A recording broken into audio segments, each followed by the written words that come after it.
The gender pay gap is widening for some women and it will now take 100 years to close it, a campaign group has warned.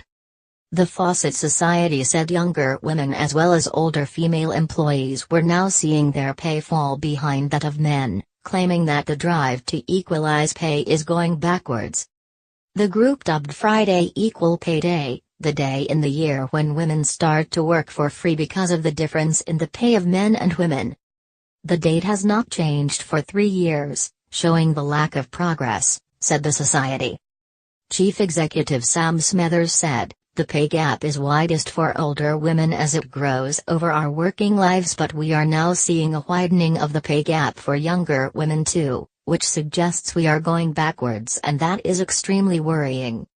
At a time when we are breaking the taboo of talking about sexual harassment in the workplace, we need to wake up to the fact that a culture which tolerates or even fosters sexual harassment isn't going to pay women properly either, and we know that younger women are particularly likely to experience harassment."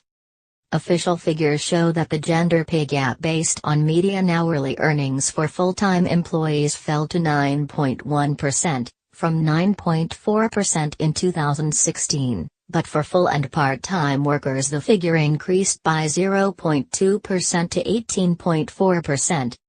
The gap is wider for women in their 50s, at 18.6%, but has significantly grown among women in their 20s, from 1.1% in 2011 to 5.5% this year, said the society.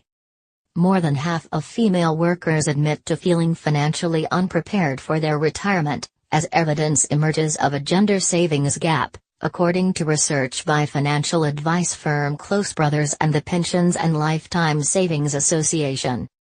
The study found that 51% of female workers feel financially unprepared, compared with around a third, 35%, of male workers. Young Women's Trust Chief Executive Dr. Carrie Leaston said that at the current rate, today's young women will be retired before equal pay becomes a reality. She said, "The gap exists from the moment women start work." Young Women's Trust research shows that young women apprentices earn 8% less than their male counterparts, leaving them more than £1,000 a year worse off. Often this is because the sectors women tend to work in, such as administration, health and social care and retail, are not valued and paid as much as they should be.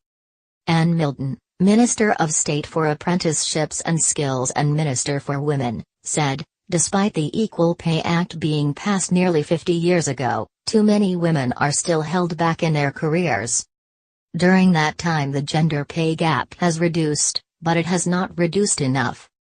The pay gap won't close on its own, we all need to take action to make sure we address this. That is why we have introduced a legal requirement for all large employers to publish their gender pay and bonus data by April 2018. I'm pleased that some of our top companies are leading the way and have already reported. By shining a light on where there are gaps, they can take action to address it. There are no excuses. Employers now need to get on with the job of publishing their pay gap and pledge to improve workplace equality."